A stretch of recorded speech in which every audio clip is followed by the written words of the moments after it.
Hey everybody, we're listening to music that was produced by our guest speakers tonight from the Unitarian Universalist Church of Silver Spring. We're going to play one more song before we get started.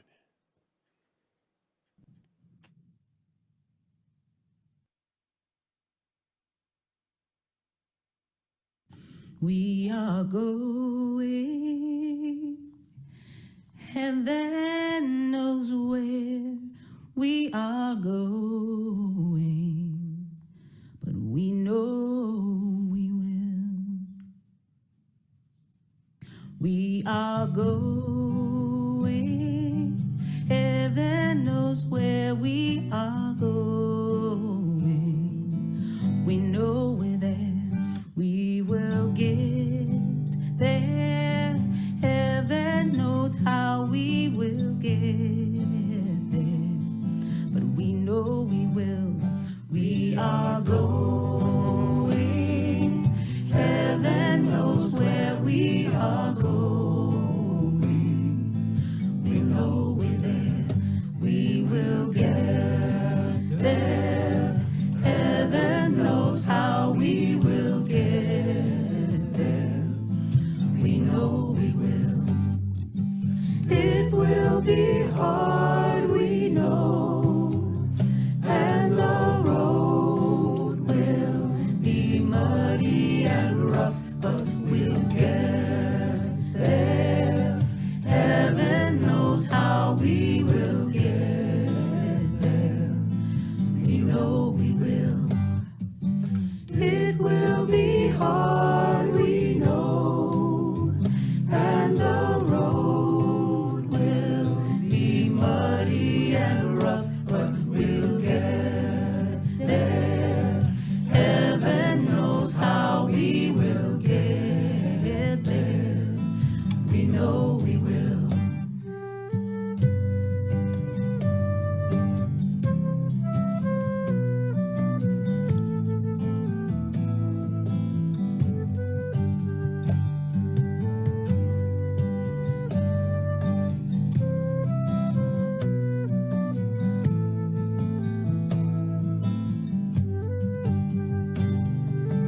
It will be hard, we know, and the road will be muddy and rough, but we'll get there.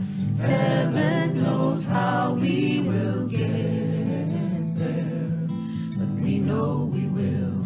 We are going. Heaven knows where we are going. We'll know we're there. Oh yeah, yeah. Oh yeah, yeah. Oh yeah, yeah. Oh yeah, yeah. Oh yeah, yeah. Oh yeah, yeah. Oh yeah, yeah. Oh yeah, yeah. Oh yeah, yeah. Oh yeah, yeah. Oh yeah, yeah. Oh yeah, yeah. Oh yeah, yeah. We'll know we're there.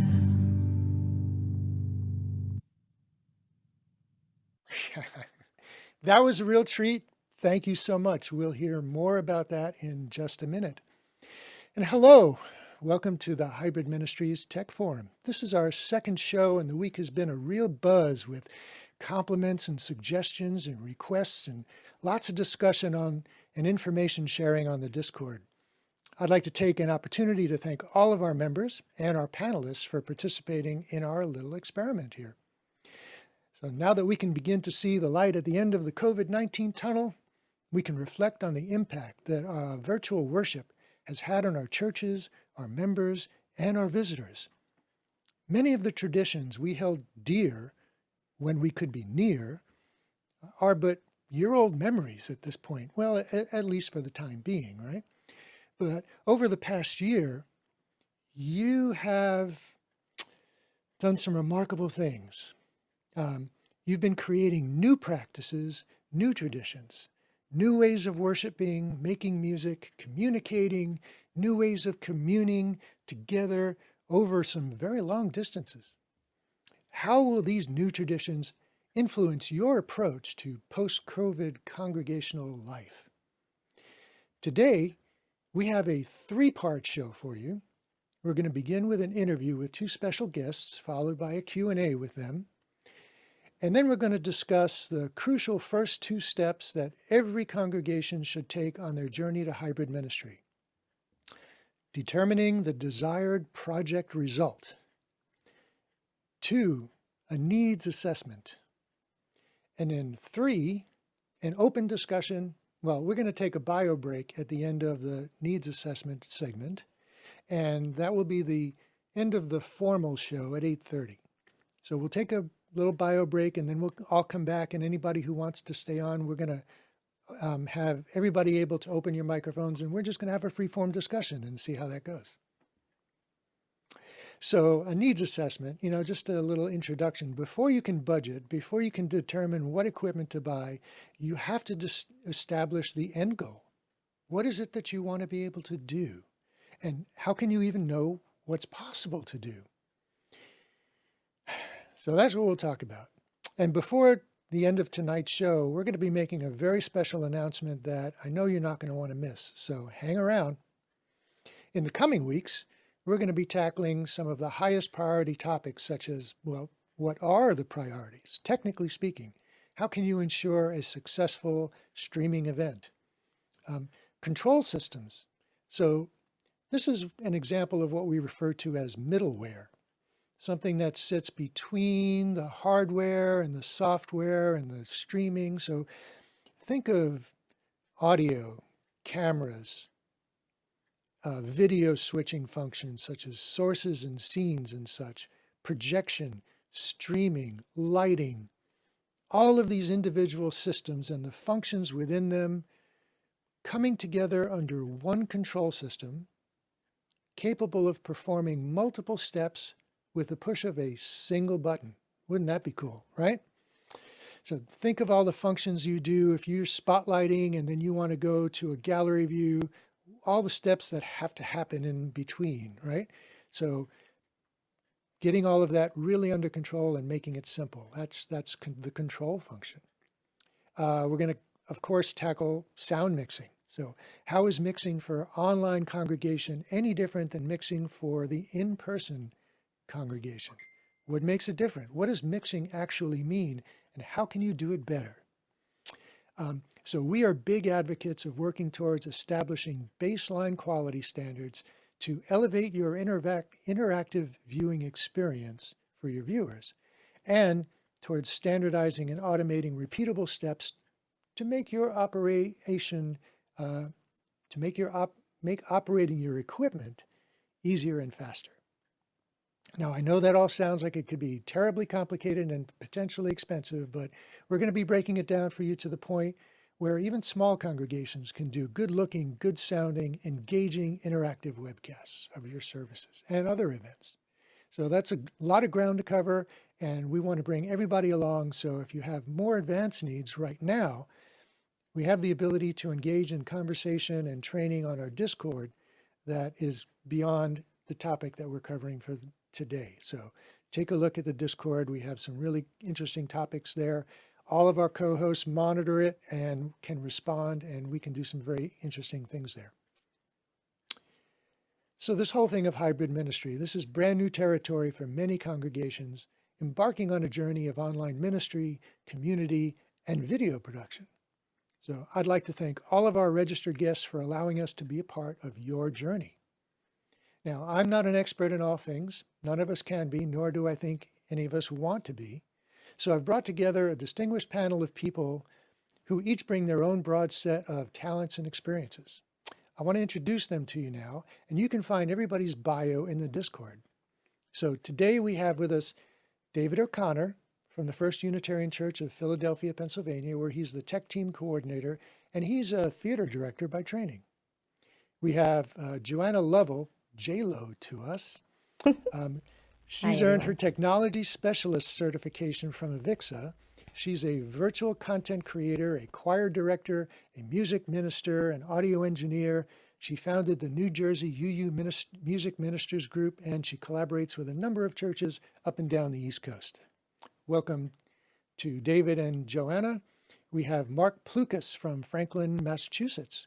He's the operations manager for an independent AV control systems programming company, having been in the audio engineering and design business in the entertainment industry since the 1970s.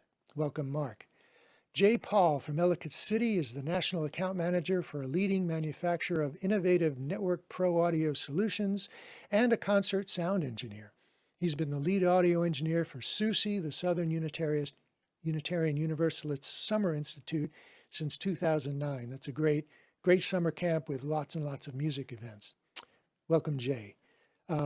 Joanne Masterson is a freelance web designer and small business marketing guide. She's also the chair of the Communications Council at the Mount Vernon Unitarian Church.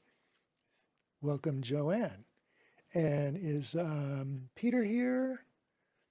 I don't think Peter's here. Yes. Oh, there he is. Yes. Okay.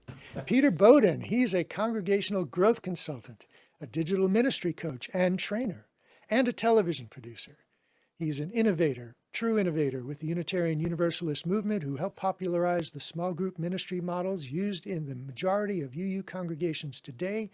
And he produced some of the very first Unitarian Universalist videos on YouTube.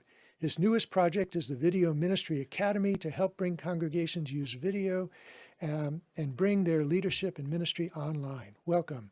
So I am Marty Atias of ATS Communications in Silver Spring, Maryland. I've been a media production and communications engineer for 45 years, first in New York City and then in Maryland. My production experience ranges from broadcast radio and television to music recording and live performance. I am a consultant, a systems design and integration engineer, and I help corporate, retail, and house of worship clients realize their potential. I've been a member of UUCSS, Unitarian Universalist Church of Silver Spring, for 11 years. How about a hand for our panelists? Thank you all for your invaluable contributions. Thank you very much for being here. Now, while some of us on the panel are available for consulting or contracting, this show is not about us. It's all about you. It's your questions and comments that drive the show's agenda and the topics we discuss. And the panel is open. If you think that you can add an alternative viewpoint or value to the panel, contact me on the Discord and we will talk. Now, before we get started, the first order of business, and this is getting long, I know, is a little orientation. So please use your real first and last names and your city as your Zoom screen name and as your Discord nickname so that we can address you respectfully. To do this in Zoom, simply right-click on your own video frame, select Change Name, and then enter that. I'll go over how to do that in Discord in just a moment.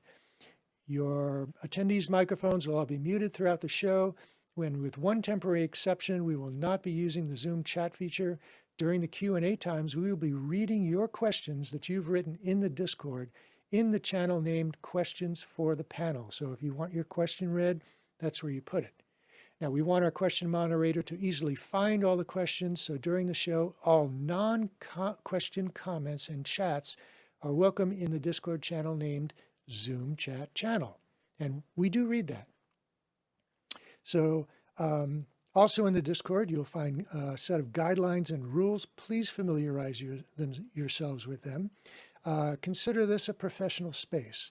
It is keep your post on point and concise. This is not an advertising or promotion space, and we have guidelines for posting about equipment recommendations.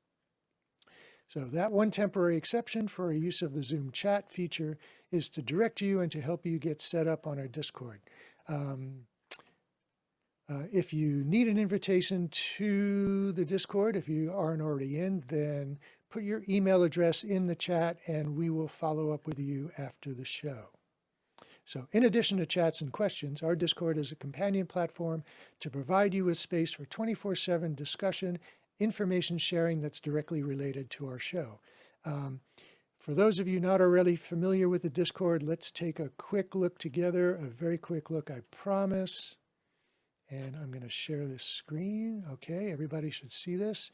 So first thing is on the left-hand side, This is a list of Discord servers that would be available to you. This one here is ours, so you would click on that, and then you will see all of our information. On the right-hand panel, this is where all of our members are. And if you find your own name and right-click on that, you'll get a list of options, and one of them is change nickname.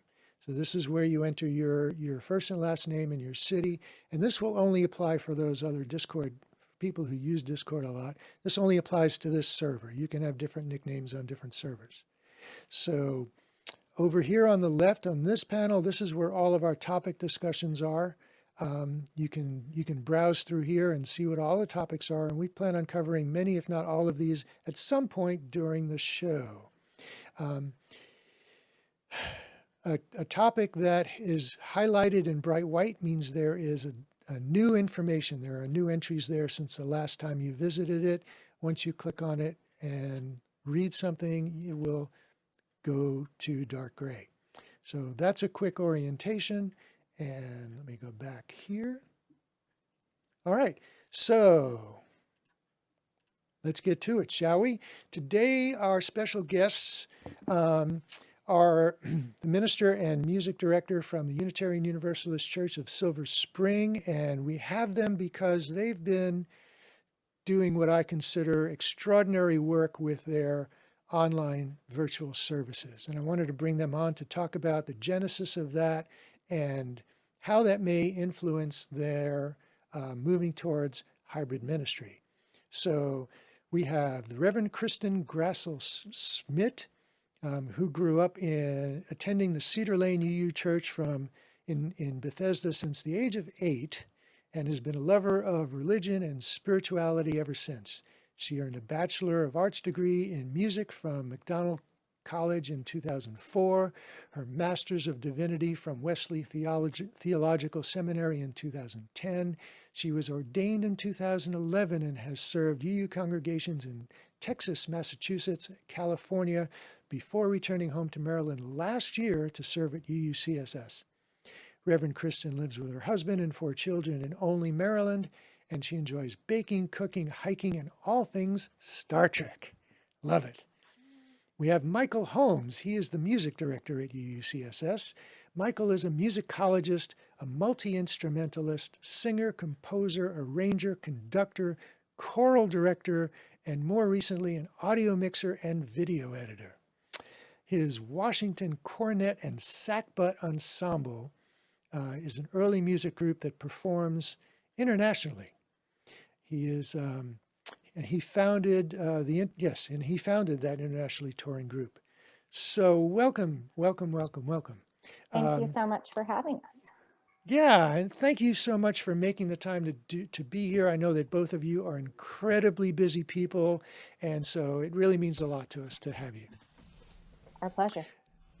Kristin, so you're not a new minister, but you're brand new to UUCSS. This is your first year of ministry there. You've served other congregations. Is there anything that's different about this one? Well, as you and I were talking about yesterday, I mean, this is the first time that I have had the challenge of getting to know a congregation primarily through a computer screen. I've really only met a handful of the members of my congregation in person so far, and that's definitely nothing like the way that I've done ministry before.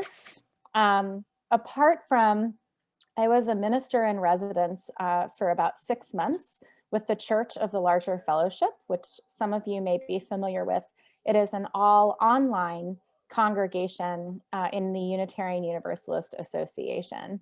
And so I was really grateful to have the skills that I developed as part of that residency that I did to bring to bear, when we had to sort of pivot on a dime and start doing worship virtually.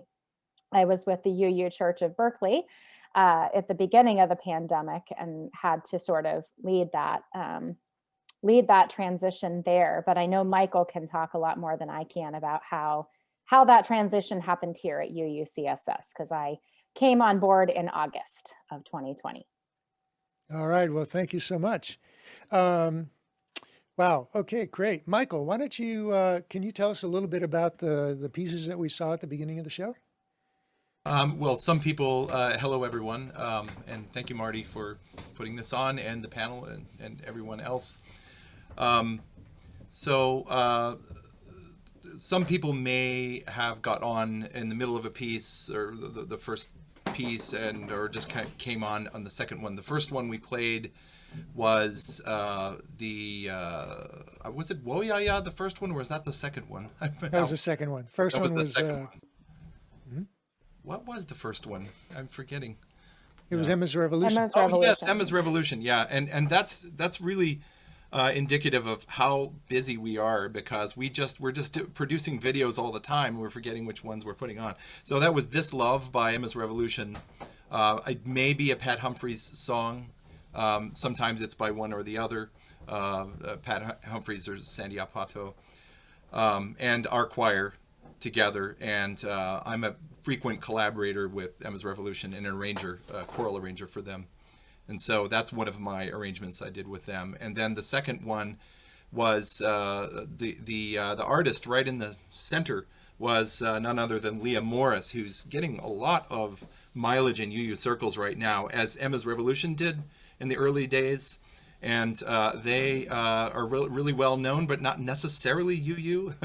But Leah is now working with the Washington Ethical Society, which has a big tie-in with UU circles, and has done a lot of projects with UU churches. So we're going to have her as a resident artist. We have an annual music residency, which features one artist who does a concert with our choir, and then a service on the Sunday. So it'll be the end of March that we do that. So if anybody's interested, you can contact me with that. It's open to everyone, not just our members. So You had a pretty active music program before COVID with, a couple of choirs, a number of musical groups. How is that all translated to your virtual service work? you're talking about the couple of choirs within the church, right? Yeah. So yeah, we had to figure out a way immediately. I mean, I'm going back to March 10th, I think it was, where suddenly all of us were catapulted into this virtual reality. And we had to find a way. I mean, immediately, I think, everyone on this call can probably relate to the fact that we just had to find a way that first week. If we found a Zoom connection, or whether there was a tech team in any individual church that was all set up and ready to do video production, wherever they were in that game is where we took off from. So we really didn't have any television or broadcasting production at all. And so now immediately we're just starting to think about that. Now, as far as choirs go, I have my regular choir, and in order to engage them, I had to, first I had to figure out how I could do it. And then immediately within a week, some of these choirs around the world were making these virtual videos. And I said, how do they do that? I had no idea how to do that. So I had to do some research online, and within a couple of weeks, we did a Leonard Cohen Hallelujah. I think that was our first big one that we did, and that was for candidating weekend that Reverend Kristin was involved in. So Thank you. yeah. Yeah, I mean, we were just kind of, ramping up to it. We had some smaller projects, and then what I did was I had our regular Thursday night rehearsals meetings with the choir. I made that into a Zoom session where we all got together and discussed, where do we go from here, what are we going to do, and how are we going to get through this, because we were being told this is going to be a long haul. And sure enough, 11 months later, here we are. So we had some small groups, and some people, I assigned some tasks to different music volunteers in the church. One in particular is a group that is savvy on the phone apps, the a cappella app. And I didn't want to deal with that so much. I wanted to have control over the mixing of everything. And so I got onto my digital audio workstation, and I worked with Audacity a lot, throughout the year. I'm gonna ask you about more about the tech that you're using in just a moment. Oh yeah, But sure. Yep. I wanted to ask you, Kristin, what was your prior experience with webcasting before UCSS? Did you do that at any other churches? We did recordings of services, predominantly things like memorial services, and I had a little bit of experience using like uh, Facebook Live in order to, broadcast a service that way. We did that for a memorial service. I had done some of that when I was doing apart from worship related activities when I was doing like protesting and things like that. So I would use Facebook Live as a way to show people kind of what was happening real time where I was. But apart from that, it really wasn't something that the congregations that I served were too interested in at that time. And I have a funny feeling that most congregations have a very different feeling about doing that in the future. So when you arrived at UCSS and their online presence, their webcasting virtual services had already been started well on its way. How well did you fit in with that? Did you find it that you were able to slip right into it? Was it already set up? And how's it going? And how might it influence your approach to hybrid ministry, to the next step? Yeah, that's a lot of questions. So hopefully I'll remember to address all of them. That's okay. So when I first, I will say for any ministers out there tuning in, doing candidating week virtually, like that is something that I never thought I would have to do. We jokingly refer to candidating week as trial by potluck. And I think in some sense, it was a little bit less exhausting, not having to go to so many things in person. But at the same time, it's a very different experience getting a feel for the congregation and who people are and what's important to the community. My first exposure to the virtual worship that UCSS was doing was as a candidate for ministry. At that time, we were using our tech director at the time was using OBX, I believe is what it was called. OBS. OBS. Thank you. And he was using that in real time to sort of queue up videos as they would, be shown in real time. And we actually experienced quite a snag with that during my candidating week sermon. I was very relieved when I came to begin my ministry in August. We made the shift to broadcasting the service rather than doing a live stream where during the time you have to queue up all the videos. We started doing it where the service was pulled together into one long video and then broadcast as part of what's called a live premiere on YouTube. And that way people can subscribe to the church YouTube page and tune into the live premiere. We have a prelude that begins at 10:30, a tradition that started before I came. And I actually think it's absolutely fantastic. That way people can connect with one another in the chat for like a solid half an hour before the service itself begins. And, one of the things I've noticed in attending the online worship services of other congregations as well, because I do like to see what other people are doing. People are people and they want to be able to connect with each other. And I think the prelude, a half an hour at the beginning, offers people a chance to really be able to do that in a deep and meaningful way so that by 11 o'clock when our service begins, most people are ready to kind of focus on the content of the service. So I have really appreciated the system that was set up when I came in, and I feel like together with our absolutely amazing team of musicians, worship associates, tech directors, everybody, we've just sort of continued to tweak things. We have made our deadlines a little bit sooner in the week than they used to be, so that, you know, people get a weekend and things like that. So that's been a good shift that I think we all made together.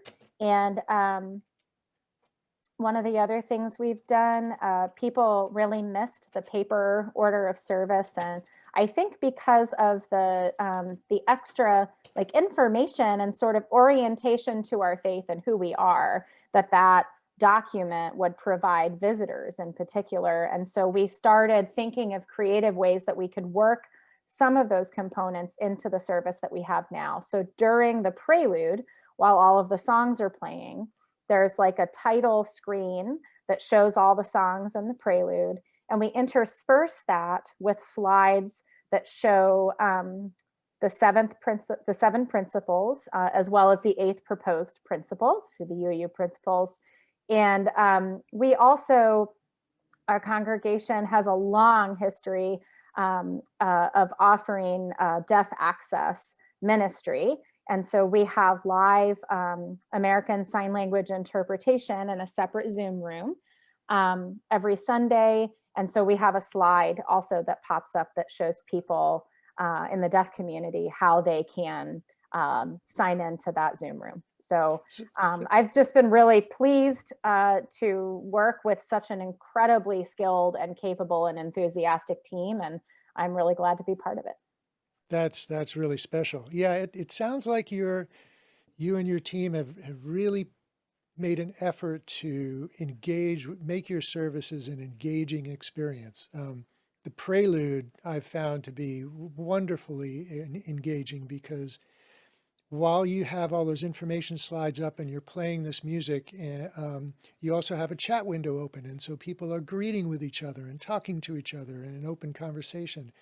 And by the time that the service actually starts, people are pretty well warmed up. They're like ready to go. They're into it, you know? And that's really important. It's in professional conferencing, we call that warming up the stream. It's like getting people pre-engaged, and it's like having a comic come out before a show and like warming up the but no, it's a bit more serious than that.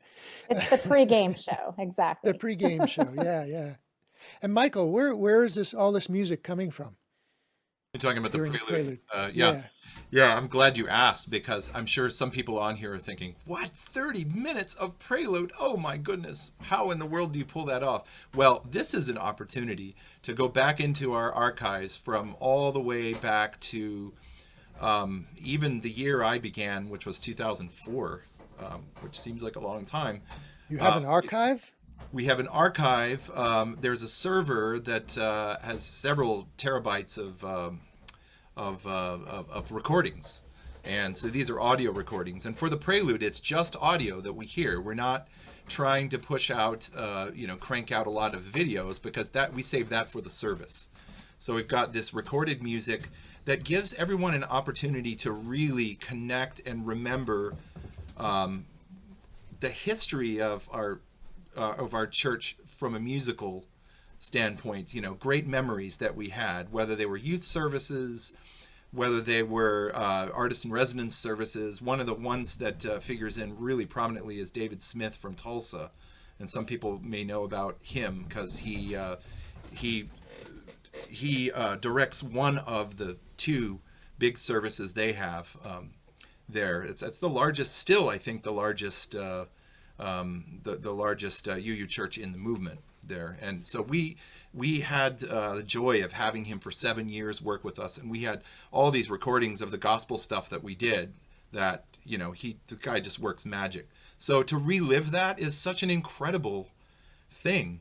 And we have people, sharing notes together in the chat and crying together and joining together and sharing memories. And what I usually do is I just interject, oh, this soloist is such and such here. Who was that? We can just gab about things. At the same time, we can do in the prelude some ministerial things as well. Some people might express they feel open enough to say something that's on their heart at that point, and then Kristin might jump in and do her minister thing. Well, I think it's really Technical unique. term.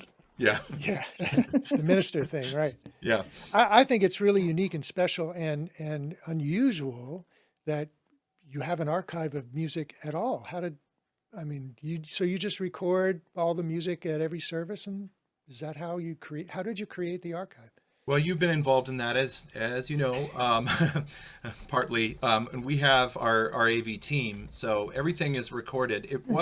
There was a time when it was, I think, for reasons or concerns of copyright, that we said we were only going to record or make available the sermons, right? Unless they had big poems in there that were copyrighted in there. But then now, suddenly during the pandemic, we said, well, wow, we want access to all this stuff, everything. What can we use? I mean, we always have this need to use material. And so we just dove into the wealth. And it was also a chance to do something we never get a chance to do, which is to remix all of that stuff. And in our church, we have multi-channels, so lots of microphones around the church. And at the choir loft, there are two main hanging mics, and then we've got mics on the side, and then mic in the room. So you can mix that all together, and you have mics for soloists and mic for the piano. And that's a chance to really work on the art, not to try to be perfect in any way, but if people have time, they try to tweak it to make it sound really nice. And that whole tech and ministerial music side put together has made something really beautiful, I think. An opportunity. It's just been a great opportunity. And I've learned all these skills that I never would have had a chance to learn, or I may have, but I'd have to retire first and then learn them. Now it's part of my job. That's great. So Kristin, do you have a sense of whether your congregation will continue to live stream after everybody's been inoculated and vaccinated, and when we can get back to hugging each other and all that? Do you think that your congregation is going to be interested in continuing to do a streaming presence, and how are you talking with them about it? Yeah, that's a good question. I mean, so I think one of the challenges that all congregations have been facing in this time is, even if we have a sense of what we might want to do in the future, the sort of path between point A and point B, like where we are now, and one day when the pandemic is over and we are able to hug each other again, there's so many unknowns between point A and point B. How do we get from here to there? Especially in a time when there are just a lot of different budgetary needs to take into consideration. There's a whole lot of need around us in the world and in our local communities. And so I think many communities are wrestling with the same sorts of questions. I don't know exactly what it's going to look like, but I have a sense, from the congregation that there's a desire there to be able to continue offering worship online in some form, even after we go back to in-person worship, and certainly during whatever the transition looks like in order to do that.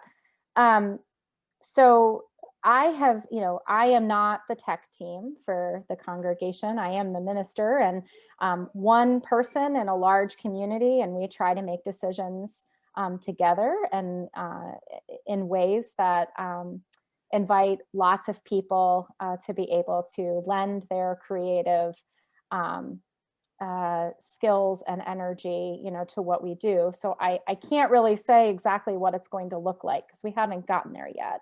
But what I have been doing is really trying to lay the foundation so that once the path forward becomes a little bit clear, we have what we need in place in order to unleash all of those creative ideas and kind of, go forward into the future. So for example, I asked our board, and we pulled together a task force that is currently drafting a policy, which we hope the board is going to approve at its March meeting. And this is a policy that will line out how we will make the transition back to reopening for in-person activities. I think it is going to be metrics based, so based on, the numbers and the science in terms of virus cases and vaccine, number of people who've been vaccinated and things like that. We're very blessed as a congregation being so close to Washington, D.C., to having a lot of people who are, have professional experience in public policy, public health, medical care, and the law. So we're very, very lucky to have them working on that policy. But I think that's a really important first step, because I don't want our fabulously skilled tech volunteers and worship associates to start, dreaming of the moon and thinking of these wonderful things that we could be doing without understanding kind of what are the limits, what are the boundaries that we need to keep in place to keep us safe. So, we're establishing hopefully the policy first, so then we have a sense of what we can work within.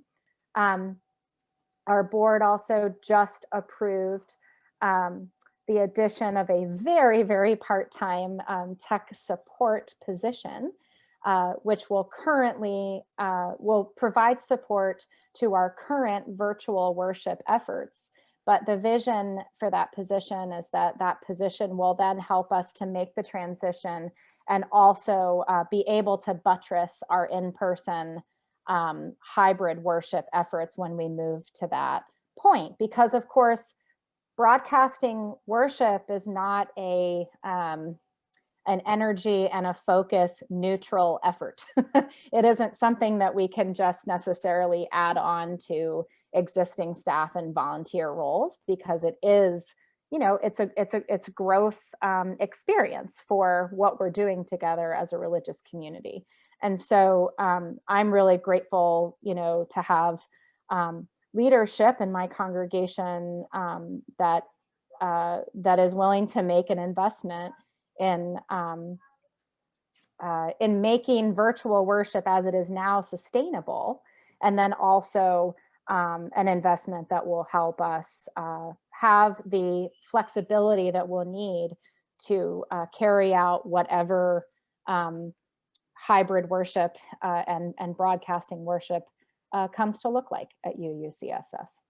Great. And I've noticed when I have watched the chat during your services that there are people watching from all over the country and even internationally. Isn't that right? Yeah. And yeah, people from our AV and tech crew, I want to shout out to them. Thank you.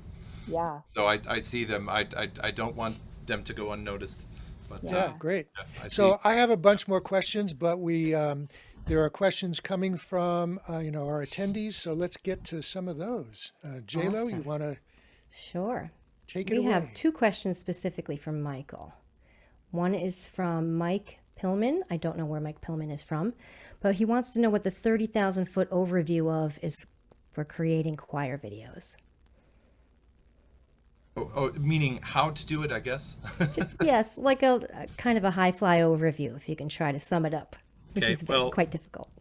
The biggest, yes, it's quite difficult. I would say that, and I say this very often, what you normally do on a Thursday night, whip together a choir piece, say if we're just talking about the choir, because we also have a band and an a cappella ensemble and a children's choir and different things. But if we're just talking about choir, yes, we'll get together on Thursday night for an hour and a half. And then we'll show up on the Sunday morning.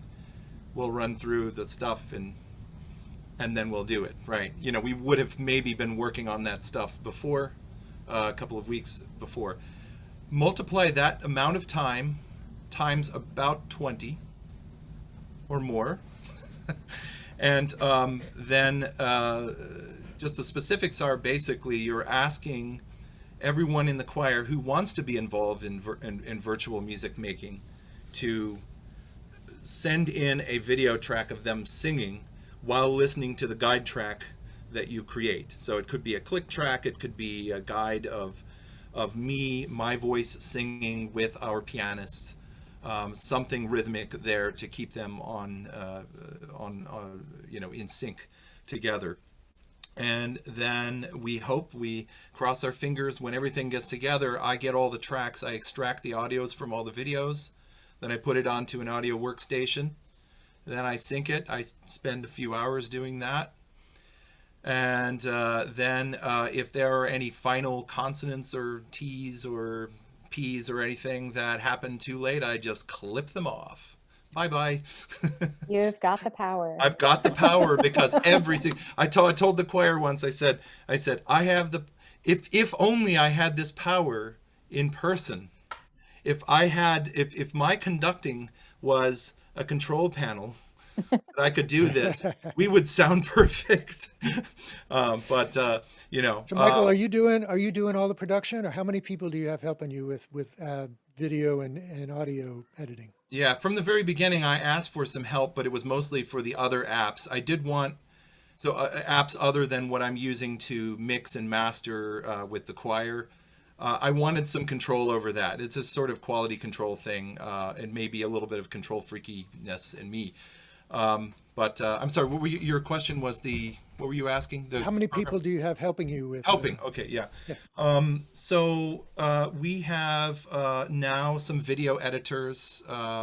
Tina Borer is on this call. Shout out to her as well.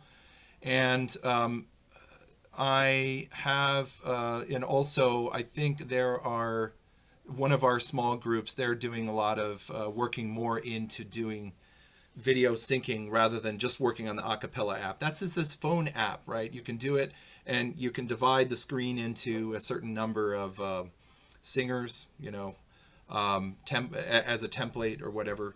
So I'm trying to work, especially after a year of this, where a lot of music directors are experiencing burnout.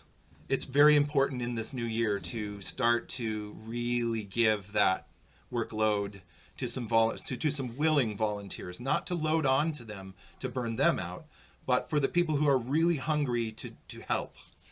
I've tried to locate those people, and I think we found a good balance of that. And maybe we can get some more video editors, but we're also now, one thing I do want to say, this is really important to say, is that after 11 months of this, I know that regional music director chapters of AUUMM are talking together and saying, hey, we've just done a year's worth of stuff. Why don't your church share your stuff with us and we can share with you? Or we get really creative with it. We'll take your video and then we'll put all our squares around your video. And it's already done. We've got a guide track. It's just, there's no end to the creativity that we can do. So that is not only me, but other people helping.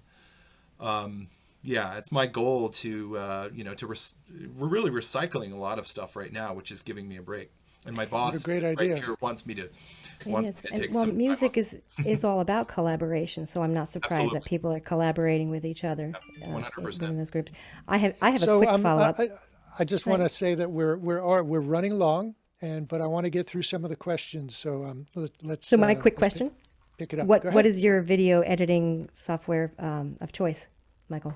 I use DaVinci Resolve, which is a free program, but you can get the pro version with a few extra features on it. But the free program is pretty darn good. Yep. And it really, if you learn its quirks, just like any other program, you have to know how to get around it. I really enjoy it a lot. And for filmmakers, color correction on that program is really amazing. Actually, I know some filmmakers who use it only for color correction only. So, should I ask the next question in the queue, Marty? Yeah, go ahead. For Michael? Do you have one for how do Kristin? Yeah, for Kristin maybe. She actually already answered her questions. Oh, she did. Okay. She did. This one is about permissions. So somebody wanted to know how you got permission to do Hallelujah. Copyright permissions, I would imagine. That is under the CCS license. So if they're BMI, ASCAP, you got to look up the lists. You've got to make the claims. You have to send the accounting of what you've done in all your services quarterly. and send it to CCS, Christian Copyright Solutions. And we have a license that covers our broadcasting. And Marty, if you remember that important clause that's on there that covers our what's called control of a performance of copyrighted material, meaning under our control, that means we perform it. We perform it either live or we perform it on a podcast. Because of that clause, we're able to do that. As long as the artist gets the royalties, that means we have to account for what we performed. So they'll get their pennies. So Leonard Cohen, who's dead now, will get his pennies. You Well, know, whoever owns that, yeah, the music. It's really pennies right now. It's not a lot of Pennies add up. Yeah, they do. All right, let's get to one more question. I'm sorry if we don't get to everybody's question. We'll try to answer them in the Discord. Michael and Kristin are both there. They can answer them. So let's get one more question. Gary Penn asks, what is the advantage of broadcasting on YouTube rather than sharing screens on Zoom? That is a really good question. I think, different congregations have chosen different routes, right, for how they're going to offer virtual worship. I don't have a hard and fast preference, one over the other, but I do have 4 small children, and my ability to be present in real time on Sunday mornings is not what it used to be, when I could show up and my kids could go to RE or sit with someone in a pew, and I could get up and, stand in the pulpit and do my thing. So the greatest advantage for me personally is, as a worship content creator and provider, is the ability to have a lot more quality control over the video and the sound. And I've told Marty, I think of those pieces of virtual worship as what we experience in worship is like the food we eat in a restaurant, and all of the things that make it possible are like the service in a restaurant. And you can go to a restaurant, you could go to the French Laundry in California, arguably the best restaurant in the country.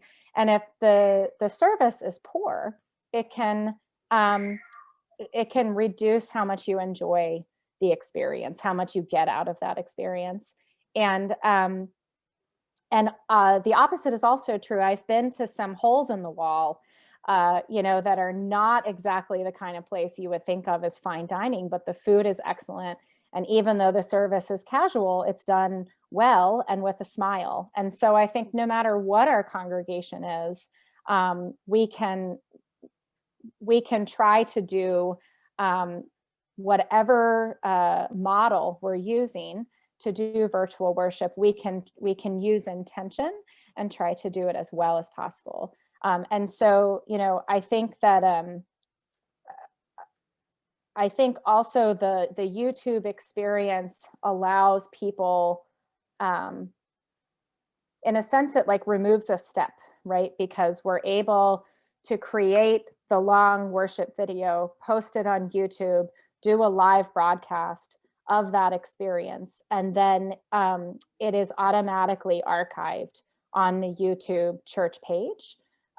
So in a way, it reduces a step that a volunteer or a staff person would otherwise have to do in sort of saving that archive and posting it somewhere. But I don't think that YouTube is necessarily better than Zoom or vice versa. Every congregation, like Michael said, I think when the pandemic hit, everybody just kind of took stock of whatever they knew and tried to make it work. So I think the interesting thing is that your service is entirely pre-produced. So it's finished and in the can before Sunday morning. And that kind of eliminates all uncertainty about what it's going to finally look like, right? Because it's already done. And yeah, if while you're putting it together, if you think something's not working, you can change it. And it's it's a finished product by the time it hits the web on Sunday morning. And that has not always been a good thing, Is that right? especially this year. Well, there were a lot of things that happened that were kind of a big deal that happened on Tuesdays and Wednesdays in the last year that were pretty big and pretty important. And What might that be, Kristin? right. So, you know, if I were preaching a sermon live, right, I could just go in there and chuck whatever I had planned to preach and rewrite the whole thing at 3 a.m. and have something super relevant and, you know, on the pulse of what's happening in the moment. I have had to be very, very thoughtful sometimes, some Sundays, about what I choose to preach about and how I choose to frame things, because I didn't want whatever I was going to say to be stale or totally irrelevant by the time Sunday rolled around. So it is an approach that has its own drawbacks, most certainly. Wonder, have you ever attempted to do a live insert, like if you really wanted to change your sermon, could you just hit that live and not show the pre-recorded sermon? There was one Sunday, the Sunday after the attack on the Capitol, that I seriously considered doing that. But it turned out that we changed a couple of pieces, and we were able to do that not at the last minute, but later than we normally would. And thankfully, our tech director was able to accommodate that. So by changing a couple of other pieces, I think we were able to make the service really, you know, be meaningful for that Sunday. But yeah, I have considered that. I haven't done that yet. So I am no expert on that. Our prelude changed as well, I think, a little bit. I don't know. Rob Dahlstrom is on here. He's, I see his name, but he does the prelude for us. So, yeah. That's great. Well, thank you so much. This has been a fascinating conversation. I could go on for another half hour, but we don't have that kind of time. But we are going to see another one of your videos at the end of the show before we, during the break and before we come back for an open discussion. And Michael and Kristin have agreed to stay on with us so they can be part of the panel and possibly answer more questions later. So we're going to move into part 2, which is about the needs assessment. So everybody is thinking about how are we going to do this, right? What are we going to do? What's it going to look like? And different churches are approaching this from many different angles. Some are approaching this from, well, okay, so let's get a couple of cameras and, we'll just make it work. But that has its, that can work. You can put a video and sound up on the web, but the question is going to be, how compelling is that to watch? What is it going to look like? What are your limitations going to be? So, we are a big proponent of knowing that in advance, like predetermining, and Kristin is having this conversation with their board right now. What is it that you want to be able to accomplish in your live stream, right? Of course, you want to show the pulpit, you want to show the choir, you want to show a band if they're playing. Do you want to show slides? Do you want to show titles? Do you want to show pre-recorded material? Do you want to have live inserts from people doing a piece of the service from home because they can't come to the church? How many different camera angles do you want to have, and why is that important, right? So as any contractor, any consultant really needs to understand what it is that you want to accomplish so that they can then make a proposal to provide a system that can accomplish that. And also allow it to be scalable so that if you need to start smaller, the equipment has room for growth so that you don't have to throw it out and replace it later. So growth is a very important thing. Scalability is a very important thing. Buying the right equipment the first time is a very important thing. Even though it may cost more, I think about buy once, cry once. You know, you buy too small, then you have to get rid of it if you want to grow and buy again. And that's not a good thing. That's a waste of money. And there are various ways to finance large purchases that make it much easier and are actually more advantage than purchasing outright. But so what is a needs analysis? Well, it's a series of questions that helps a consultant or a contractor to really understand what it is you want to do. And, you know, we'll talk about a couple of them, but mine is 18 pages long. And I cover everything from, you know, what is your worship format? Tell me about the audio, the video, control what you want to do, recordings, what's your social media like? I have general audio video considerations, lighting, budgets, future uses, all kinds of different things. And it's important to understand that not only are we thinking about what new equipment to buy, but we have to think about the existing equipment you have and how well that is going to figure into your new system. Is it capable of handling what it needs to do, or do we need to upgrade that? What about your electrical system if you need to add lights because your lighting isn't good enough for capturing on film, on video? What about your sound system, your speaker system, your mixer system? What about your internet? Very, very, very important thing.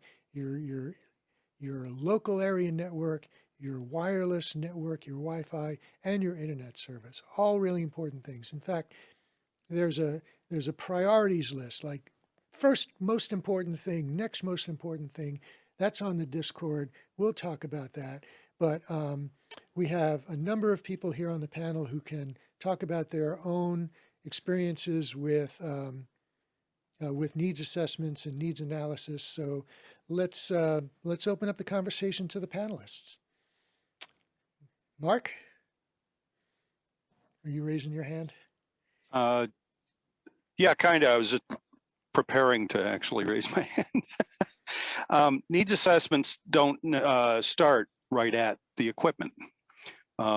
Needs assessments start at a much higher level because you can't just walk into a board of directors and start asking questions about equipment. That's actually what we do in the background after we've learned about what you want to do. Finding out what you want to do is the very first step. And it can start as high as explaining the difference between, for example, the topic was talked about, YouTube versus Zoom. Well, do you want to broadcast the service so that it's people watching as if they're in the church and there's really no interaction or not much interaction? Do you want it to be an interactive experience? Do you want the interactive experience to go beyond the actual service so that at coffee hour, people can be in chat rooms talking with one another as if they're sitting out in the foyer with coffee and donuts? What I'm engaged in with our church right now is exactly that, is preparing to go to the board to say, here's how you need to think about what it is you're about to do and the questions we're going to be asking you to get to what we can and can't do budget-wise, et cetera. But all of that depends on what the board and the congregation want as a worship service that is outside the building. Quite often, that ties in with the worship service that's happening within the building. For example, putting up hymn lyrics up on a screen. What do you do if you have pre-recorded material in the church? How does it get to the stream? Things like that. There's a whole series of questions that, if asked correctly, along with a little bit of education, can guide the board and the congregation and the minister into thinking more clearly about what to ask for. Then people like me, Jay, Marty, we can go back to the board and say, all right, to do all of the things that you just outlined will cost you this much money. If you don't want to do this, this, and this, it'll only cost you this much money. And we can give a range based on what they think they can afford. I've seen some questions going by about, hey, we're a really small church, we can't afford this stuff. There's actually ways to do all of this really inexpensively, but of course, you know, the compromise is the quality, consistency, things like that. But just because you don't have a lot of money or a lot of tech savvy people doesn't mean you're locked out of doing this. There are ways to do it. So I want to reassure people about that. Jay has I can't wait. I'm hoping you're going to tell us the word your church came up with when you did this. Funny you should mention that.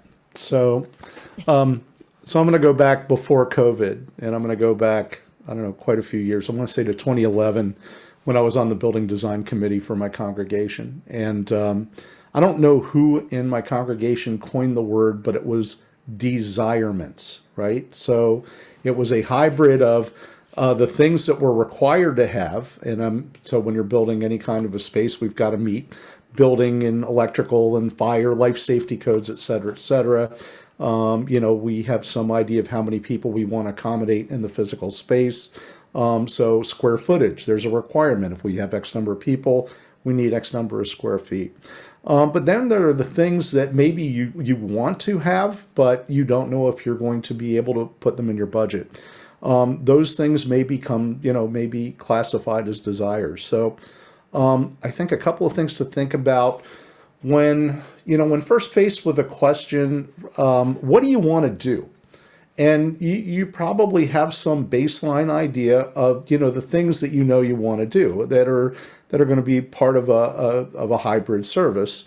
And these could be anything from presenting, you know, the minister, focusing on children's story and having a camera tight, and you might, you know, have full choir, whatever things that you want to do may come right to the, you know, top of your list. I know that I want to feel these things or be part of these things when I'm sitting in my home, because I can't make it into a service for whatever reason.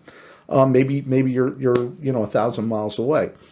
But then there are probably things that you can't answer every possibility of what you might want to do someday. And if you don't know what you want, everything you want to do, how do you budget for it? How do you plan for it?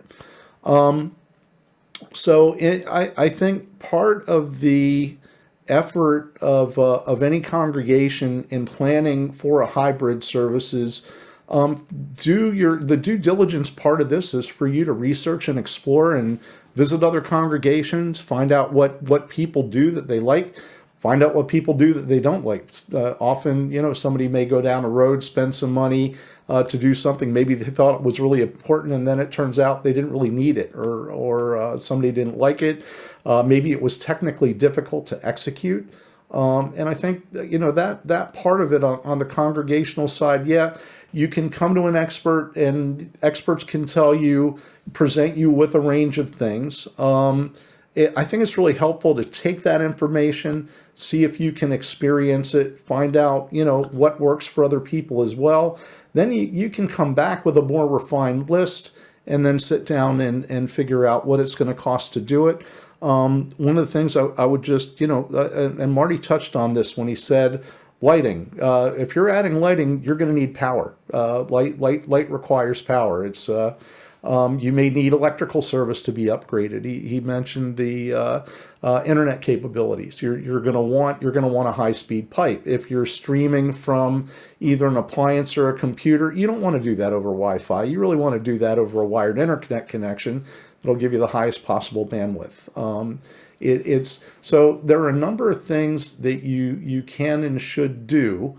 If some things require extra infrastructure, you know, in order for you to implement them later, maybe you start with one camera, but you want to add 3 more camera positions, and it requires cable to pull camera or to connect a camera. Pull the cable, establish that, so that when the time comes that you want to add that piece of hardware, the infrastructure is already in place to do it. So it requires some forethought. It requires, and you know, you're going to have to inquire, ask questions, and get an idea of you know, what works in the real world for other people, and then, you know, make the decision. What's really important to you? What do you feel you have to have? What do you feel you'd like to have later if you could have it? Does that help? Yeah, absolutely. And so like you were saying about, I was talking earlier about scalability and about thinking about the future. So if you start out with a one camera system and an input for video playback or Zoom, so you have maybe 2 or 3 inputs that you're using, but there's any possibility that you feeling in advance that you're going to want to move up to like a 3 camera system. Well, you need a video switcher that's going to be able to handle those 2 extra inputs. You can't buy a 3 input system. You need a 5 input system. So you've got to think about down the road, and you've got to think about growth. Joanne. Yes. These are fantastic issues that a deciding committee, where we're at now, I think a lot of us are going to our boards and saying, give us the direction. Part 1, the vision. What do you need? What do you want? What direction are we going? And part 2 being, now we're going to assess the needs. I would love to hear from Reverend Kristin and Michael. Who did you put on that committee? I went to my board actually Tuesday and did the same thing, and they saw the light, and the board chair actually said, it sounds like it's time for us to get involved. And I felt like the clouds parted and the sun shone. I'm one of the tech team people that are like, yeah, exactly. Yeah, we're in stopgap mode, and this stuff doesn't translate to a hybrid service. So what should we do?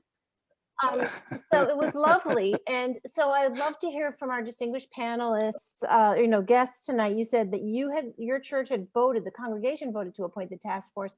I assumed that our board would simply do like a subcommittee, but have you given any thought to who should be on the task force, and what guidance do you have for the rest of us about who to put on this committee?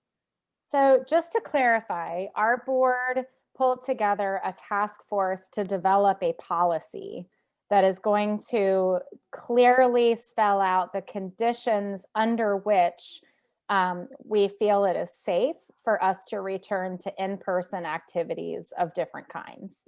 And so those were the limits that I really felt we needed to have in place as a community, as an institution, before we could really start dreaming for the moon, right? And thinking about, like, we're not even at needs assessment yet, right? We're still figuring out, okay, what is it that we feel called to do with our worship as we transition away from just virtual and back into some in person, and then perhaps into mostly in person with some virtual, and that's the other thing, I'm trying to remember who I heard talk about this, but it was such a helpful shift for me. And it stuck with me perhaps because my husband is a huge sports fan. So this person talked about the shift in worship in our congregations that began before the pandemic, but I think has become quite hastened by the pandemic, right? Because the pandemic has just exposed things that have been there for a long time and has just sped up a lot of change and transition. But if you think about like professional sports, like 100 years ago, most people, if you followed professional sports, you went to the game yourself. It was something that you participated, you went to in person. And then with the radio, you would be able to tune into the game on the radio, and then with television. Now, most people who follow professional sports, they're not going to every game. You're watching it on TV, right? You're looking at the highlights on Facebook and on various different sports websites. And I think in some ways, church participation may wind up shifting in a similar fashion. I don't know that the analogy is a perfect one because, of course, people participate in worship a little in a different way than a spectator participates in a sport. And I think that being in person in worship and in church activities, there is a greater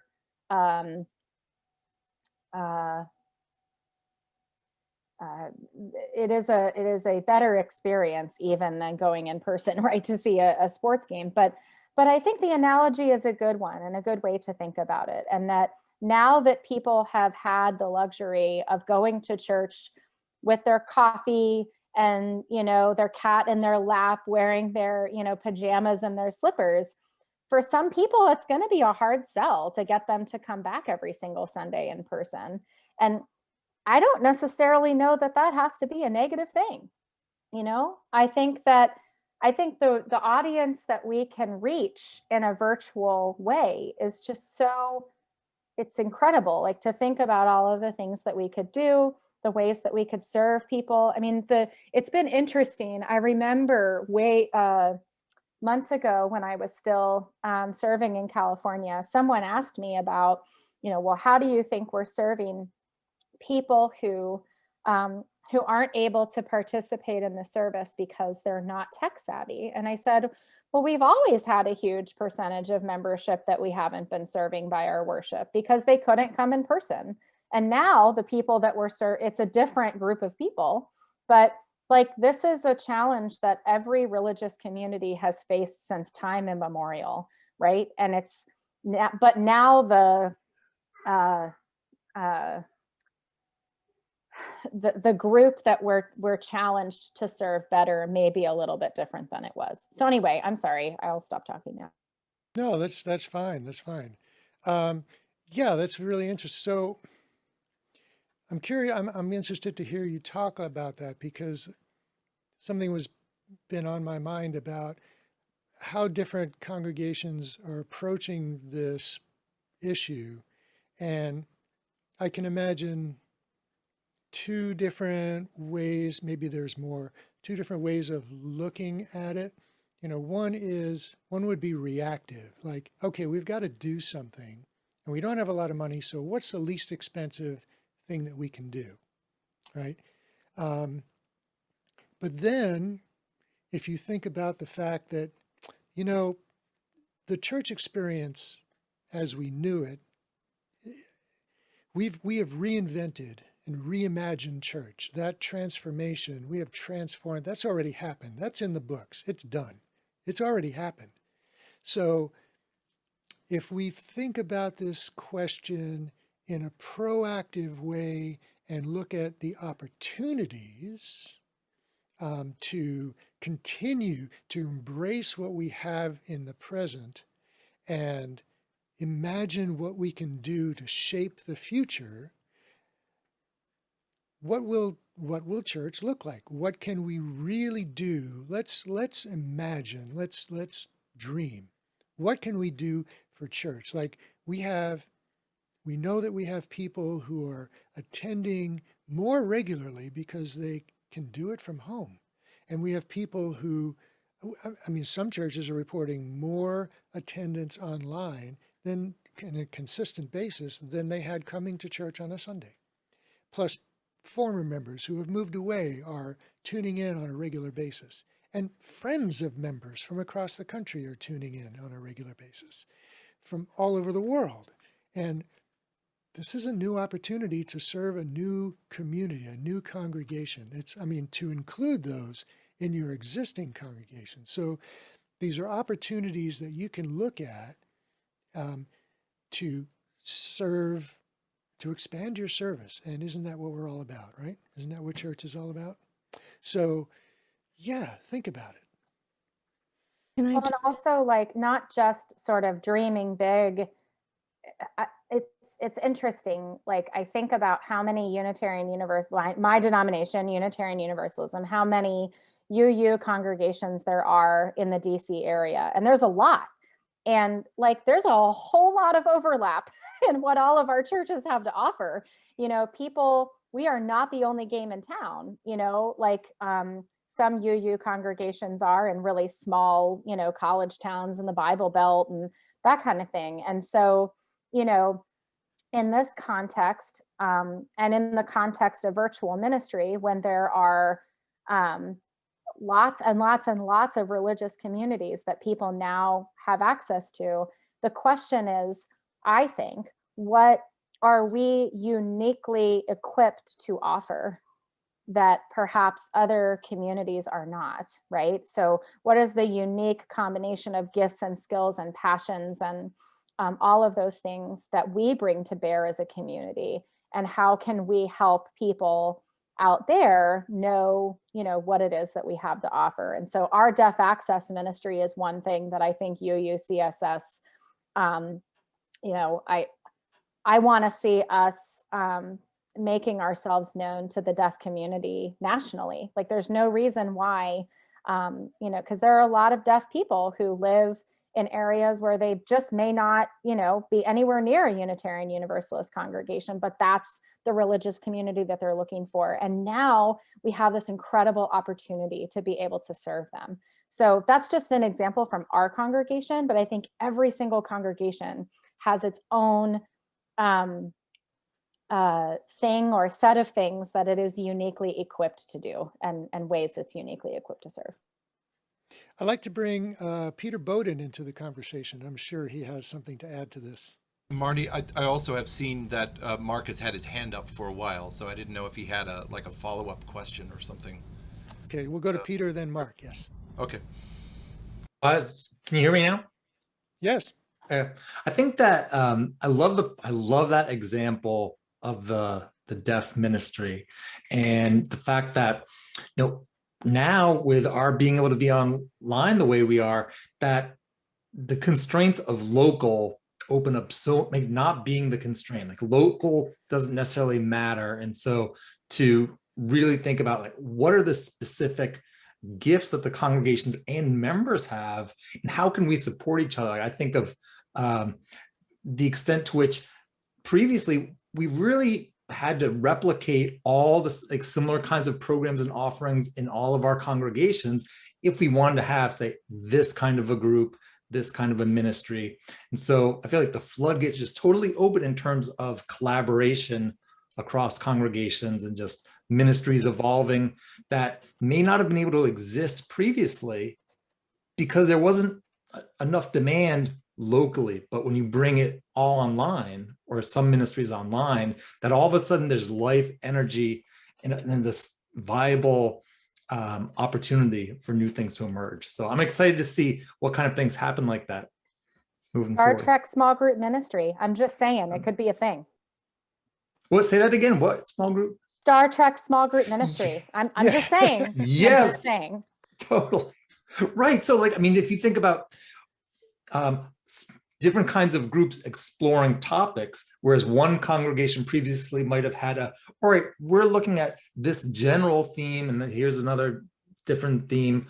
But when you bring it online and look at people nationally, it's like, oh, now there's, we have 500 people interested in Star Trek small group spiritual exploration nationally, 300 interested in spirituality in The Simpsons, these people interested, and so all of a sudden it's like, imagine that. I mean, that's the thing that the internet does. We can find people who really share our jam, for better or for worse, depending, we need to be mindful, but yeah, it's pretty powerful.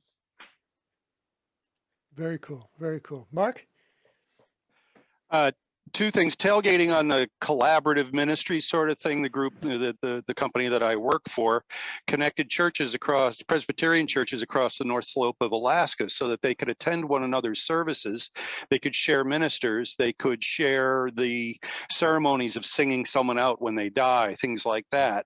And there's nothing that says, you can't do exactly the same thing if you're a super small church and you would rather be coordinating with another church that's larger, who has the money to do it. There's nothing that says it can't be done with this technology, and you can include those people in the service.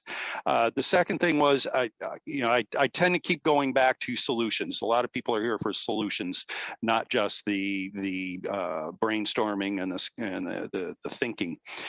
Solutions, for example, like, okay, so what questions do I present to my board?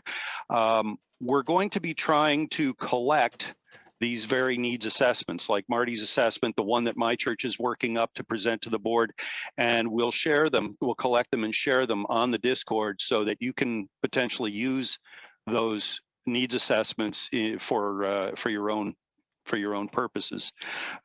So I just want to let people know this is not just talking about it. Well, we hope to be providing tools for you to do these very things. That's great. So it is time for an announcement. All of us on the panel here have come together and have decided to offer 2 or 3 free live needs assessments. So we're going to do like a contest. I'm going to, in a moment, put I'm going to put an email address into the Discord, and I'll also put it into the Zoom chat to send in your pitch, why we should do a needs assessment for your church. And we'll be looking for a small church and a medium-sized church and possibly a larger church. And what we'll do is we'll go... Is there such a thing as a large UU church? Well, it depends on your definition of large. Yeah, All Souls in Tulsa, Oklahoma, I think is still our largest church at something under 2,000 members, not much.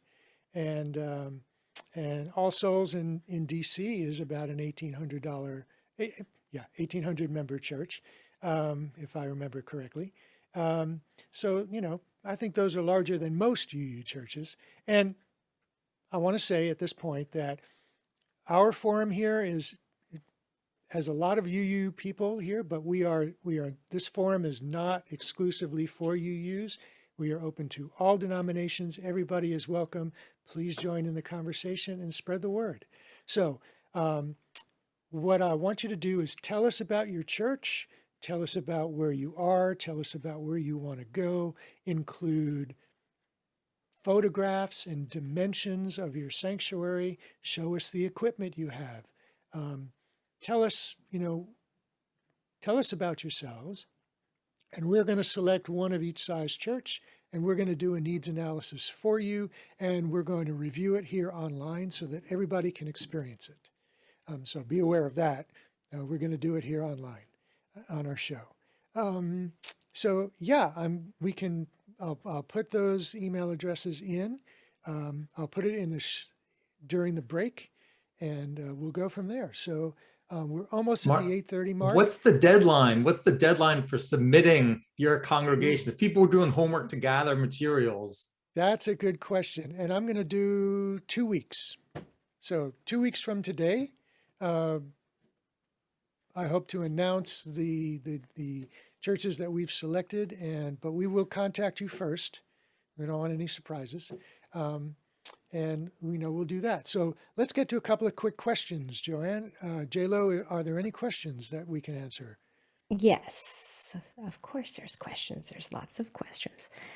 First of all, people are still looking for the recording from last week. Is that going to be coming out? And is it right that the recording from this week will go to everyone who has registered for this webinar? Thank you very much for that question. Yes, we are recording these shows. I'm still working out, making a selection as to which service to host them on. And when I have that set up, I will be making the announcement or letting everybody know in the announcements channel in the Discord, which is also where I'm going to put the email address for our needs assessment contest. Okay, I'm scrolling through the questions. Lots of discussion.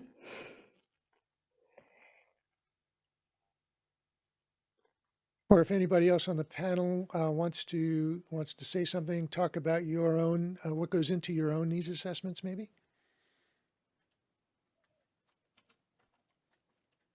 Yes, go ahead, panel.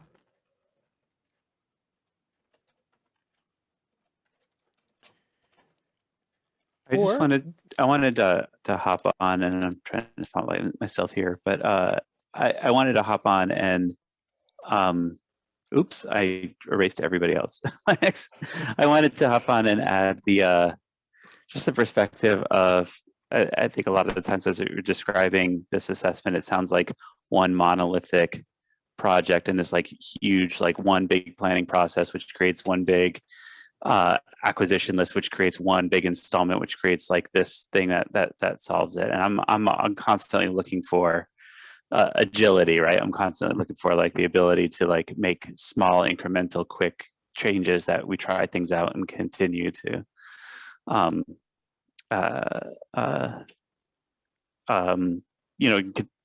so we're set up to be able to continue to grow really easily.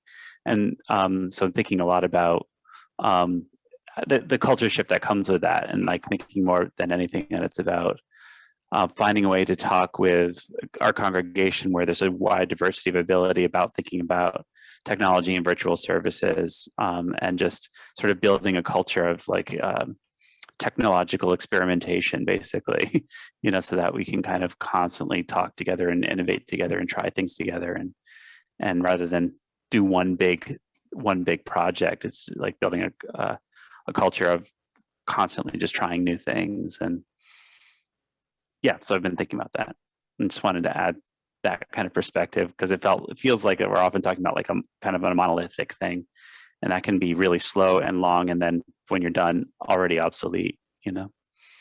It's a great distinction. It happens all the time in this industry, that by the time you get around to doing the project, the technology has moved on and you have to rethink everything. And that's part of what technologists like us try to do, is avoid that. Let's future-proof you a bit, and let's let you be able to, we'll put in this system, and as you suddenly become very comfortable with it, oh, well, can we do that and that and that? Yes, you can. Just add this piece, this person, and you're off and running. So that's a great distinction, David. And to tie that back to Joanne's question about who should be on that task force, I think it's important to have a diverse mindsets, that you can choose who are the visionaries. And usually you know who they are.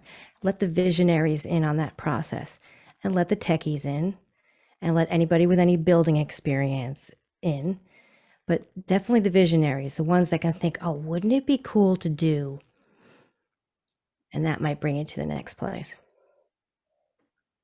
Go ahead, Joanne. A question.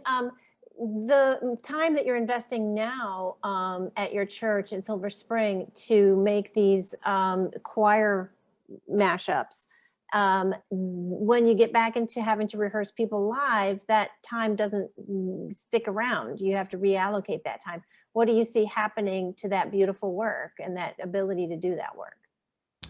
Yeah, I think that was a question that a couple of people have asked me, that because, some of this I will miss, but I am just filing that under, hey, I learned a skill. And now I'm going to go back, because I'm going to just be bold and speak for the vast majority of music directors in this movement, that we would like to go back to normal. We need to have that Thursday night rehearsal or Wednesday night or whatever it is, go back to Sunday, some of that normalcy. We still will still have produced a lot of beautiful things that we have in our archive. And then what I think will happen is that all these churches that dreamed of doing music videos live will just actually do them now. Because I remember we've been talking about it for 10 years before Kristin came. It's a great dream. We saw that, I can't remember which church it was. I think it was Rochester that put out a really nice video. It was pretty cool. I think it might have been a rap or something. And they talked about their church and everything. So we and our staff at the time, maybe 6 years ago or so, were talking about that kind of thing. Now it doesn't feel like a daunting or pipe dream experience, so we could do 3 or 4 times a year, something like that, I think. One of the other desires that I've heard expressed from many people in the congregation is that even after we go back to in-person, we continue the practice of doing a half an hour prelude, which I think for live musicians is kind of a big ask before, a regular service. But especially if we do go the route of doing hybrid and broadcasting online, what we're doing in person. And I know there are lots of different options we can explore around how to do that. But I could see utilizing those videos that have been made in this period, you know, for some of the online portions of what we're Absolutely. doing in the future. So like, I really don't think it's going to be like stuff that gets shoved into a, you know, electronic filing cabinet, never to be seen again. I think we're going to utilize it going Yeah, forward. we've all. I mean, I'm speaking of so many UU churches. I've seen so many beautiful things. It makes me tear up to think about it. All my colleagues, you know, we feed off of each other, get ideas, and it's just so nice. I mean, every denomination has been connecting in this way, you know. So Isn't that one of the beautiful things that this pandemic has, like the silver linings? Just the absolutely. extent to which people are sharing content and collaborating together. Like, I mean, I have always tried to collaborate with other people throughout my ministry, but you know, necessity is the mother of invention, right? And I feel like there is such a generous spirit pervading most of the you know, the congregations, lay people, clergy, staff, everybody, and it's just such a beautiful thing to see. I want to share one thing, Marty. At the end, you asked me to share another video. I just want to say, one of the opportunities we would never have been able to do is we had a youth in the church who was an exchange student from Pakistan. He went back to Pakistan, and then he did he's a rapper producer actually, and he did a rap with our choir, which I'm going to play for you all this evening. But he's in Pakistan, you know, wow. And we collaborated. So, you know, we thought we would just say goodbye to him before the pandemic happened, and may not have a chance to see him again unless he visited again. But anyway, this is lots of opportunity. Yeah, that's incredible. And these are golden opportunities because you can collaborate with anybody and it doesn't matter where they are. And wow, what a lot to think about. What a lot to think about. Thank you so much, everybody on the panel, and thank you to our guests for a wonderful conversation. And so we're going to take a short break. Michael's going to play this video for us, which is fabulous. So take your break and come right back because you won't want to miss it. And then we're going to come back. This is the end of the formal show, so we're going into a post show. And if you want to hang around, we'll be here to talk, and we'll open your mic. You'll be able to open your mics and ask questions. You know, but the important thing is that there are endless possibilities that can be done. And the very cool thing about doing a needs analysis with a professional is it's also your opportunity to learn what is possible, you know, within your capacity, what to do. Like, we're going to get to talk about middleware and automation and remote controls and such. And that is going to be really fascinating because where a typical video operation requires a person to operate cameras. And if they're not pan and zoom cameras, you may need a person at each tripod, right, to move it around as necessary. Then you need a person at the switcher to switch cameras. Then you need a person at the soundboard to mix sound for the room. Then you need a person at another soundboard, potentially, to mix sound just for the stream. And they are very different things. And, you know, if there are lighting changes, if there's a lighting system you know, that may be another person. And there's a person to watch the broadcast, make sure that everything is going out all right. There's a person to watch the chat channel. A lot of people get involved in this. And where do you put all of them in your sanctuary? So automation is a way to reduce the number of people that are required to operate all of this equipment and just simplify the whole thing. So you want to be here for that. So thank you all for being here. This is all new ground that we're covering for the first time, and there's no prior model to copy or emulate. So reinvent your ministries, make it your own, redefine your communities and who you want to serve. Dare to dream. Go ahead. Why not? It's free. Dreaming is free. Thank you, and we'll see you here in a couple minutes, and if not, we'll see you next week. Thank you so much. Michael, take it away. Do you want to play the video now? Please do. Yeah. And the video is called "I Have a Dream," so it was for our Martin Luther King service this last month. So I will cue it up.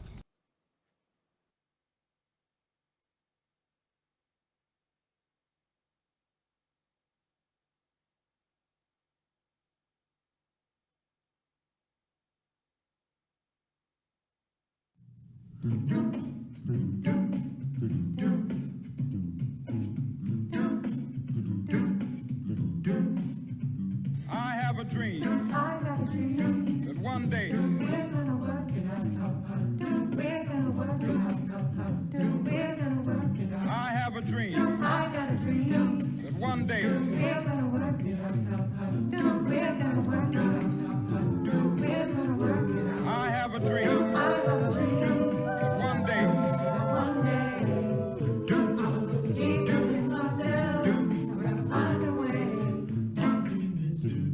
My dream is to be, my dream is to be, my dream is to be free. In search of brighter days, I ride through the maze of the madness. Struggle is my address where pain and crack lives. Gunshots coming from sounds of blackness. Living this game with no time to practice. Born on a blacklist, told I'm below average. A life with no cabbage. That's no money if you're from where I'm from. Funny, I just want some of your sun.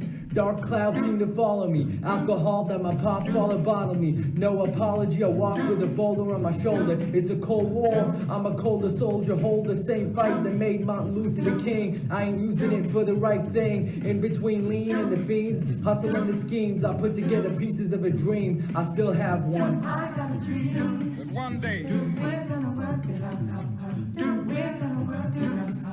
We're gonna work it out. I have a dream. I got a dream that one day we're gonna work it out.